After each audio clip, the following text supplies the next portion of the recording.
হয় এফালে যদি বন্যহস্তীৰ সন্ত্ৰাস আনফালে দেখিবলৈ পোৱা গৈছে যে এক প্ৰকৃতিপ্ৰেমী নিদৰ্শন মই প্ৰথমতে এক দৃশ্য দেখুৱাম এয়া এজাক বন্যহস্তীৰ গোৱালপাৰা জিলাৰ যি ময়জুঙাৰ খেতি পথাৰ আছে এই খেতি পথাৰত দেখিবলৈ পোৱা গৈছে এজাক বন্যহস্তী আজি 3 দিন ধৰি অৱস্থান কৰি আছে মুক্ত বিচৰণ কৰি আছে আৰু যাৰ ফলত এই অঞ্চলৰ লোকসকল দাঁতিকাষৰীয়া অঞ্চলৰ লোকসকলে আতংকত ভুগিবলগীয়া হৈছে কাৰণ দিনৰ পোহৰত এই পথাৰত ইয়াত অৱস্থান কৰি থাকে হাতীৰ জাকটোৱে আৰু নিশা হোৱাৰ লগে লগে সন্ধিয়া হোৱাৰ লগে লগে গাঁও অঞ্চললৈ খাদ্যৰ সন্ধানত প্ৰৱেশ কৰে আৰু যাৰ ফলত এই অঞ্চলৰ লোকসকলে আতংকত ভুগিবলগীয়া হৈছে কিন্তু এক ব্যতিক্ৰমী দৃশ্য মই দেখুৱাম এইকাৰণে ব্যতিক্ৰমী দৃশ্য এই বন্যহস্তীৰ জাকটোৱে আচলতে আজি 3 দিন ধৰি এই বৃহত্তৰ খেতি পথাৰত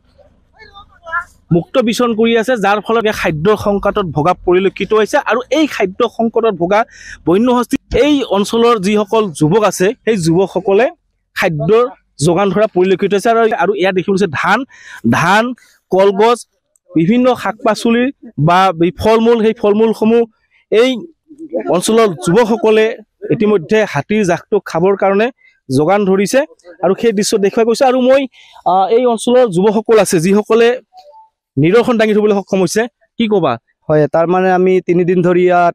পথাৰত আছে হাতীবিলাক আৰু সৰু সৰু বাচ্চা আছে পোৱালি আছে সেইকাৰণে ভাবিলো যে আমাৰ গাঁৱৰ ৰাইজে গোটেইকেইটা গোট হৈ তাৰমানে আমি কলগছ লৈ আহিলো পিছত নাৰিকল এনেকা ধান আৰু বহুত ইত্যাদি চাউল লৈ আহিছো যাতে খাই তাহাঁতে যাতে শান্তি পায় আৰু আজি 3 দিন একো খোৱা নাই আমি এতিয়া অলপ পিছত আৰু পানীৰ ব্যৱস্থা কৰিছো পানী লৈ আহিবা হ'ব গাড়ীত পিছত আৰু কিমান ধৰিছে জগত কিমান কলগছ আনিছে কিমান মানে বিশেষকৈ ক'বলৈ বহুত তাৰ মানে আমি 5 গাড়ী আহিছে ইমানতে আৰু আহি আছে গাঁৱৰ বহুতে দি আছে বহুতে গোটেই গাঁওকেইটা লগ হৈ আৰু হাৰিমুৰা ময়জুঙা লগ হৈ গোটেইকেইটা কলগছৰ ব্যৱস্থা কৰিছো ধানৰ ব্যৱস্থা যাই যিমানটো দিব পাৰে সকলোৱে তাৰ মানে দি আছে আৰু পালাজ আমাৰ ইখান সহায় কৰিছে বিশেষকৈ আমাক দাদা হিচাপে চুলেন ডাঙৰীয়া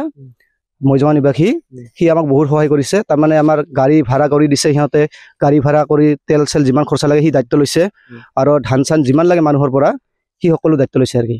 সমস্যা মই তোমাৰ পৰা জানিব বিচাৰিম যে কলগছ লৈ আহিছা কিমান কলগছ লৈ আহিছা আৰু কি খাদ্য লৈ আহিছা কলগছৰ লগতে আমি জামুৰা টেঙা অমিতা তাৰপিছত নাৰিকল এই মাটি কঁঠাল এইবিলাক বহুত কিবা কিবি লৈ আহিছো আৰু আগতে আনা হৈছে 2-3 গাড়ী কলগছ কিমান দিন ধৰি আছিল ইয়াতে 3 দিন ধৰি আজি লগত 4 দিনে হ'ব তাৰমানে কি এই বন বিভাগৰ লোক আহিছে না এতিয়ালৈকে অহা নাই আন যুৱক আছে মই তোমাৰ পৰা জানিব বিচাৰিম হয় আমি তাৰমানে 3 দিন ধৰি আমাৰ এই যি আমাৰ উৎপত বিল বুলি কয় উৎপত বিলৰ এই মাজতে তাৰমানে চাৰিওফালে ঘূৰি বাকি একদম আছে 3 দিন ধৰি কোনো খাদ্য খাব পৰা নাছিল আমাৰ এই ময়জুঙা গাঁৱৰ ৰাক্ষসনী মিলি এইবিলাক আমি যোগান ধৰিছো 3 দিন ধৰি যোগান ধৰি আছো আমি আৰু লগতে ইয়াত এনেকাকে আছে চাৰিওফালৰ পৰা মানুহ আহিছে মানুহ আহি সব ফালে হামলা দি আছে এই জাকটো ক'ত যাব পৰা নাই কোনো জায়গাতে সেইকাৰণে পথাৰতে আছে আমি যে প্ৰশাসনে যদি এইটো পদক্ষেপ লৈ আমাৰ ফালৰ পৰা ভাল লাগে আৰু 3 দিন ধৰি এতিয়ালৈকে প্ৰশাসনৰ মানুহ অহা নাই যিহেতু আহি কিনে তাহাঁতে খাব পৰা নাই লগতে যদি ইহঁতৰ প্ৰশাসনৰ মানুহ আহি কিবা একটা পদক্ষেপ লৈ আমি নিশ্চয় ভাল পাম এতিয়া ক'বলৈ হয় ইয়াত হৈছে এই ময়জুঙা বা হাৰিমুৰা অঞ্চলত যিসকল যুৱক আছে সেই যুৱকসকলে এই এক প্ৰকৃতি প্ৰেমীৰ এক নিদৰ্শন দেখিবলৈ দাঙি ধৰিবলৈ সক্ষম হৈছে কিয়নো যি 3 দিন ধৰি যি খাদ্যৰ সংকটত আছে এজাক বন্যহস্তী প্ৰায় 50 জনে বন্যহস্তী আৰু এই বন্যহস্তীৰ জাকটোক আচলতে খাদ্য যোগান ধৰা পৰিলক্ষিত হৈছে আৰু এক নিদৰ্শন দাঙি ধৰা পৰিলক্ষিত হৈছে আৰু তেওঁলোকে বাৰম্বাৰ আহ্বান জনাইছে বন বিভাগ কি প্ৰশাসনক যে এই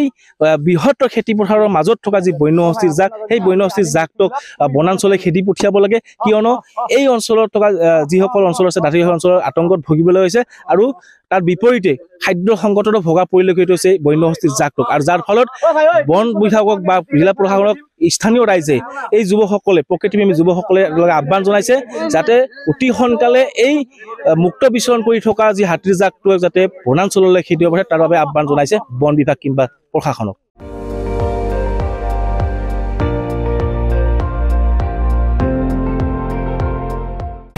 আপুনি চাই আছে ND24 সৰ্বশ্ৰেষ্ঠ নহয় সৰ্বোত্তমৰ দৌৰ